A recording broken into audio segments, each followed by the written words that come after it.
Good afternoon, everybody. It is Friday yet again. It is the 28th of May, and we are on to episode 29 of Lessons in Leadership. My name is Mary Gregory. A very warm welcome to you all. Please remember we are on StreamYard, so do put your name if you're going to make a comment so we know who's actually making comments with us today. But without saying anything else, I want to bring in to talk about our latest guest for this week's exciting episode, which is Robert Brighouse, or Rob Brighouse, CEO of the Ocean Media Group. Hello, Robert. Good morning or good afternoon to you, Mary. A very good afternoon. I keep saying Robert, and I must call you Rob. All right, it's fine. I'll call you Rob. But very good afternoon to you, and thank you so much for joining us today. I'm really, really thrilled that Rob is with us today. You have a dynamic career spanning 30 years, where you specialised initially in sales, in professional publishing, where you were a senior manager and director. And then you've worked through to now become CEO of Ocean Media Group. And I was reading a bit around you in that you're very passionate about innovation and change, and like to lead organizations through change, and think that those things that are the most, those things that challenge and stretch us are also the most rewarding as well. So you've got a really interesting background in terms of your career and where you've got to in your career. So I think the first thing that came up for me was, I would like to hear a bit more about your journey to where you've got to in terms of being CEO now of Ocean Media. But when you set out on your journey, did you have in mind, I am going to be CEO of a digital information and events company? Was that something you had in your mind, or were you just enjoying where you were? Tell us a bit more about your career and how you got to be where you are. Okay. I think that most people's careers are a series of happy accidents. Mine certainly was. If I think about what the path that I thought I was going to be taking when I left when I finished my degree, I'd done a law degree. I thought I was going to be a lawyer, and then having done a law degree and then going to the bar, and that was the first step towards being a barrister. I suddenly realised that actually that probably wasn't something I was going to do. I didn't feel that passionately about it. So I then, as quite often happens with your age, 22 or 23. It's the events in your personal life that quite often have quite a heavy influence over what the path that you might take. And I remember breaking up with my girlfriend at the time and thinking, okay, right, let's change everything. So the law is, I'm no longer attached to somebody. I'm no longer, the law is not for me. What could be for me? And I fell, a very good friend of mine had spent a kind of year working for what was at the time a very innovative, very fast-paced, very aggressive business-to-business media company, no longer with us, no longer in the UK, called VNU. And a good friend of mine who, funny enough, went on to a very successful career in law, is currently a member of the Court of Appeal, okay? But it is a year off. He worked there, and he said to me, you guys at a loose end, he said, Rob, you really like this organisation. You really like selling.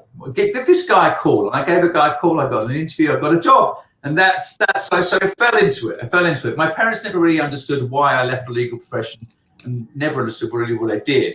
Yes. And then, as is so often the case, I think with those first steps that you take, it either grabs you or it doesn't. There's something, and I suddenly realised that media, the world that I was in, business-to-business publishing, I was selling. I loved it. I enjoyed the whole process of persuading people that they do something. They might buy something from me. I loved. It was VNU was, as I say, it was a fast-paced organisation. You were working with like-minded people. Everybody around me seemed to be super bright, very dynamic, and what was not to like?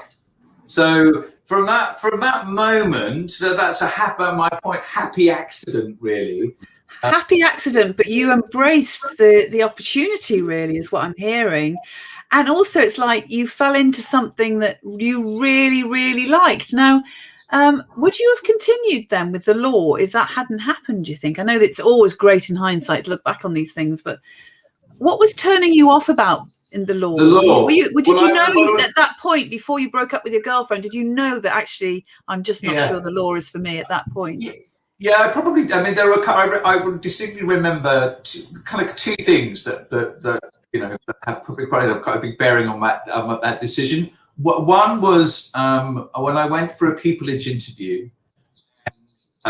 Distinctly remember being surrounded. The style of interview, I don't know if it's changed, but the style of interviews in those days was if you were sat and you were surrounded by the senior members of chambers who all kind of threw questions at you. And I remember one of them saying to me, looking at my CV and saying, "Can you have with the 6th upper school?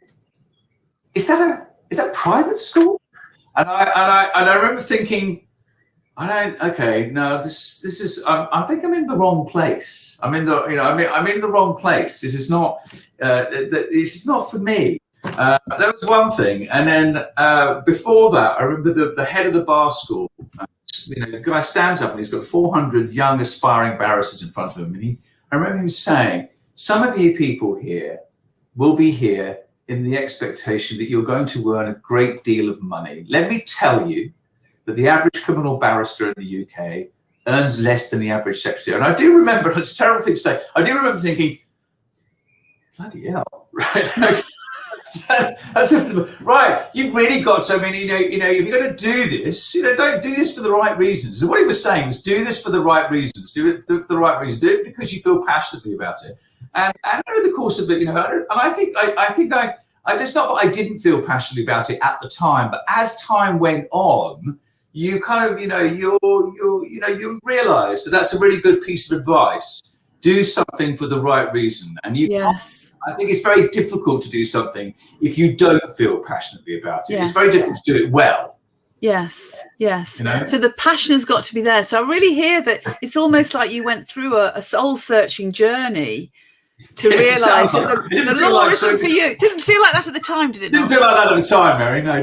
But sounds like it now, though. It sounds like it sounds like you.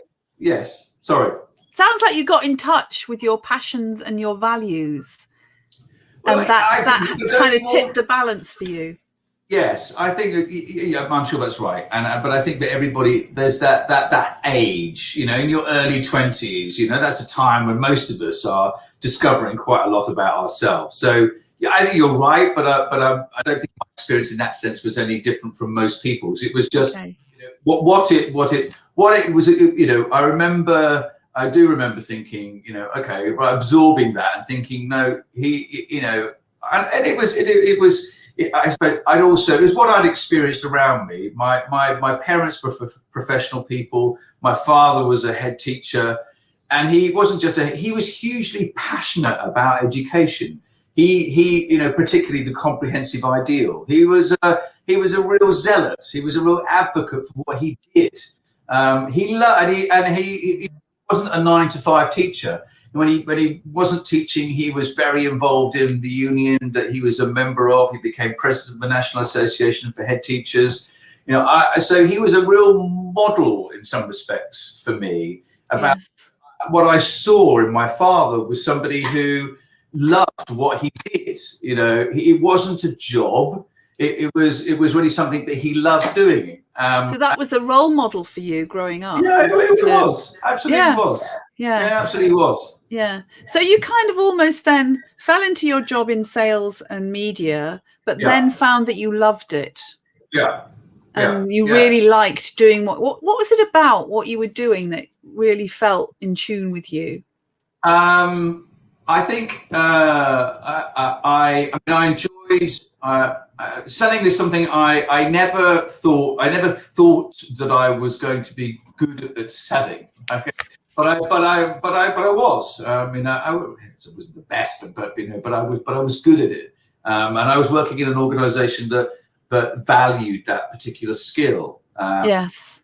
And so I was in the right place, certainly. For there are many organisations, many other types of media organisations where sales is not that it's marketing or it's content, but I worked for an organisation where if you in that particular environment, sales was a skill that was highly valued. Yes, I was good at that. I also, they also gave you, timing is such an important thing in for all of our lives, and that organization went through a huge amount of change in a very short space of time. I now realize that the time that I started my career in the 80s was a period when the sector that I was in was enjoying enormous growth. So lots of opportunity. So what came out of that for me was lots of opportunity to advance very quickly. And I was working in an organization that really believed in internal promotion. I remember distinctly, them saying, we're never going to bring somebody into the organization over your head. We're always going to be looking to promote from within. That was a really attractive, message for someone who was ambitious to hear. Yes, it sounds great. It sounds very, very attractive. So how long did you stay with that particular organization then? I stayed with them for where are we? 84, 91, 7 years. 7 years, right? Okay, so you were there for a good period of time, and promoted in that time as well. Yeah, lots of went up from sales management, business management. Cut my teeth on quite a lot of fundamental business skills there. Yes. And now you've made your way through to being CEO at Ocean Media. What I'm curious about is that you are passionate about innovation and change, and this whole thing that you say about the most rewarding times, or the most challenging times, are the most rewarding. The most rewarding. Tell me a bit more about that. Well, that's because I tell you that I can kind of bring that all the way back to one really important event, which was the moment that the internet changed the publishing world. Okay. Right, the moment that happened, and I was working at that time. I'd moved on. Was working for Reed Business Information, a very, very large publicly quoted company, RELX, and suddenly, from literally in a period of 1 or 2 years, the internet exploded, the World Wide Web exploded. It hit publishing like a tidal wave, right? It hit it like a tidal wave, and suddenly everything changed. People, the way that people wanted things that people had done hitherto at that point everyone had looked for jobs by looking through newspapers or looking through magazines. Suddenly, no one did that. Suddenly, the only place that people source products, source services, look for content. And I know that is the world that we are currently, that all of us are in now, right? Yes. 1980, 1999. That was not the world that any of us really worked in, lived in. And I was a senior manager working in an IT brand called Computer Weekly, and the IT community were the first people to really, they were early adopters, is the phrase that most people you would use. Yes. So first people to really adopt the internet. They were the first people, to say, right, okay, this is really interesting. This is presenting me with a much larger world, a much more efficient world. They were the first people to change all the habits that now all of us do online. They were the first community to do that, and the impact of that on the organisation that I was working in was huge. And of course we all see it, and we all recognise you don't have to be in publishing now to understand what impact the internet has had on the world. But back in 1999, it wasn't apparent to everybody just how fundamental that change was going to be, and it changed my life, and it changed the life of all the people who worked for me. Some of that was brutal.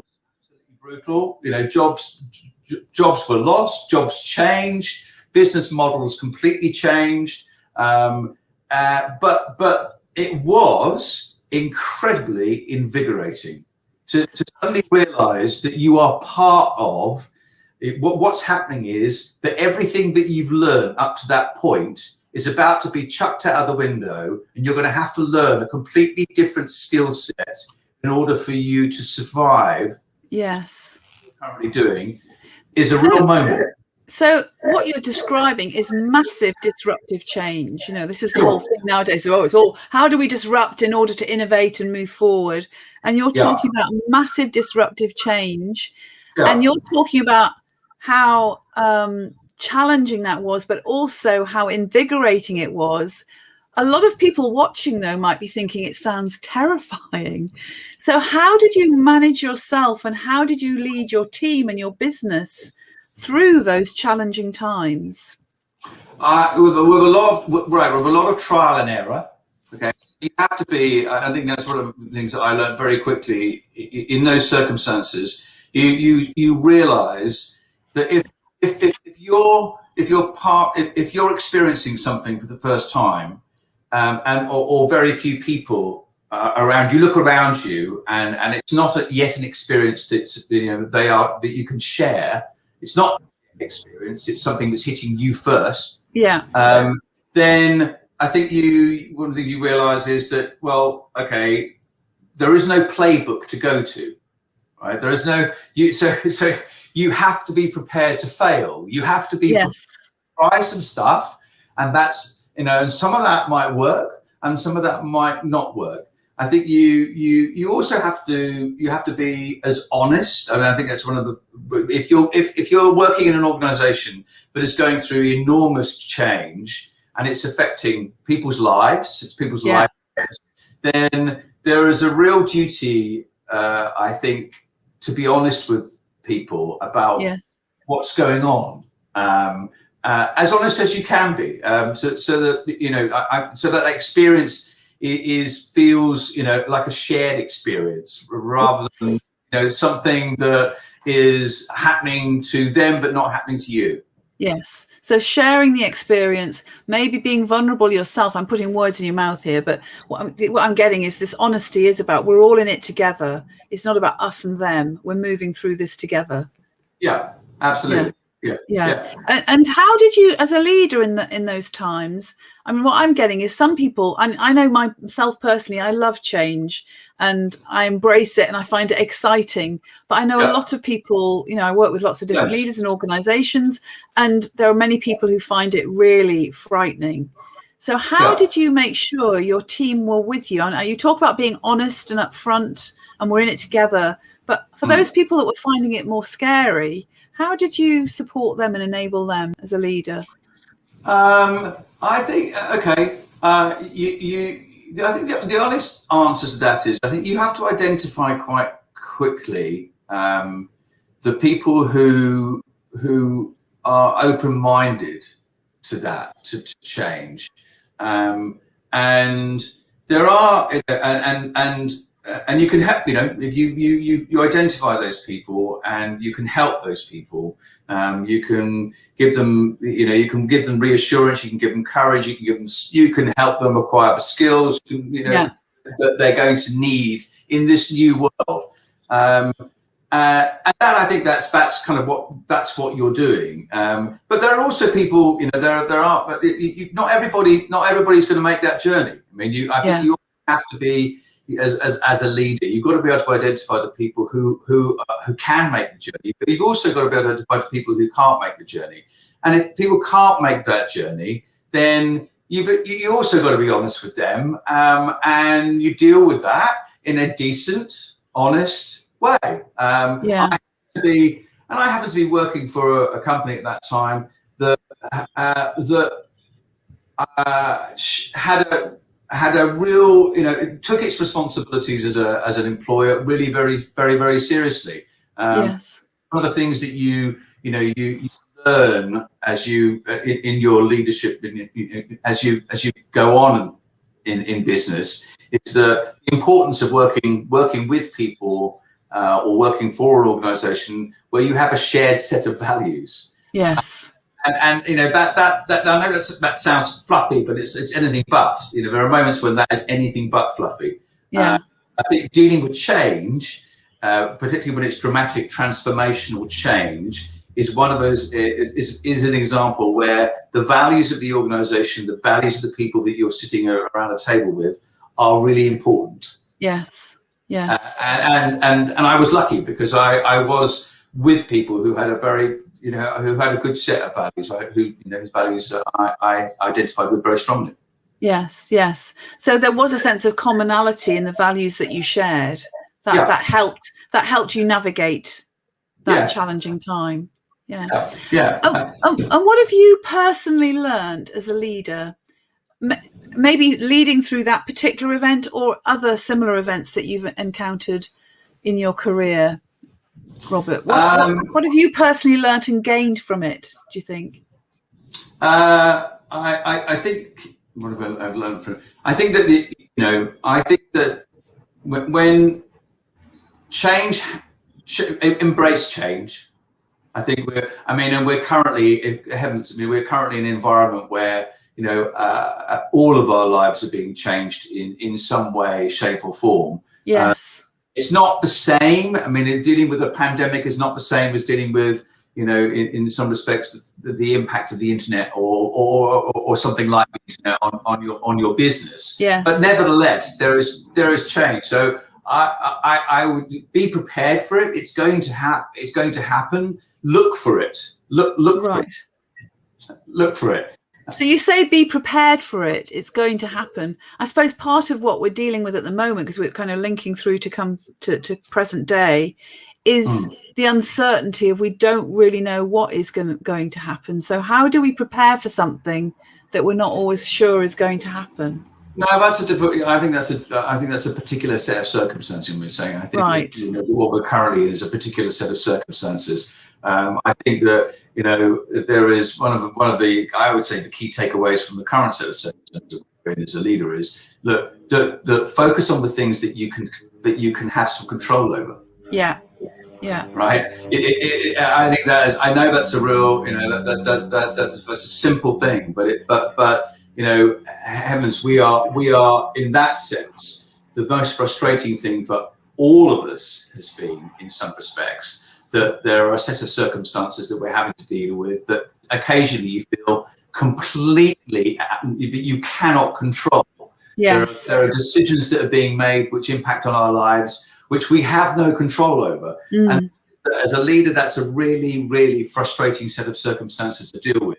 And I think that just focus on that, though, the things that you have got some control over. Yes. It's a valuable lesson to come back to. Very much so. And that's what gives you some power back in the game, doesn't it? Is that, if I focus on what I do have control over, I can have some power here. And that then starts to emanate out. I start to then have a ripple effect where I can start to influence maybe the things I have less control over as well. Yeah. So it's a message I create. It's something I am constantly reinforcing to my team, the people I work with, my colleagues. Yes. It's like, because it's very easy currently, I think, to get incredibly stressed by what's going on, and to feel powerless. Yes. Yes. Yes. And when we can feel powerless, but that doesn't mean to say we are powerless. So there's something about by focusing on what we can control, we can regain a sense of power there. Even if it's something small. Something quite often it is something quite small, Yes. And but there's nothing wrong with that. I think absolutely. That you the moment you grab onto something that you have got some control over is the moment when you begin to feel like, but you're in control of something. Yeah, absolutely. Really, really powerful words of wisdom here. And we are out of time already. It was whizzed through the time yet again this week, which is what seems to happen every week. You've given us some wonderful pearls of wisdom here, Rob, particularly around focusing on what you can control and bringing your own story up into the present day of leading with disruption and being prepared for the things that are unexpected, as it were. Are there any parting words, or what parting words would you like to leave people with in these times of so much uncertainty still? Yeah, funny enough, I just come before we came on, we had a conversation about it. So it's slightly was the one thing I prepared, and it was simply actually just worry, focus on the things, not worry, focus on the things that you have some control over. Right. Okay. That just feels keep like it a very really topical message. Really, really simple. Yeah, it's very topical, I think, isn't it? Particularly when so Yeah. much is going on that isn't within our zone of control. Yeah. Rob, thank you so much for joining us today. It's been really Pleasure. enlightening hearing about your story and hearing about your, what caused you to end up in the business that you're in. Just fantastic. So let's stay in touch. And I'd like to thank everybody for watching today. And if you're watching in catch up, please do put comments in the comment box. We always respond to them. It's always great to hear from you. Next week, we have another amazing leader joining us. We have Mark Terrell joining us, who is the founder and MD of the Reluctant Leader Academy. So if you've ever experienced yourself feeling like, I'm not sure I want to be a leader, or I'm having leadership thrust upon me, he is the man to talk about that. So do join us next week, 12 noon, Friday. We'll be into June by then. I think it's going to be the 4th of June by next Friday. So I will see you then. Bye for now.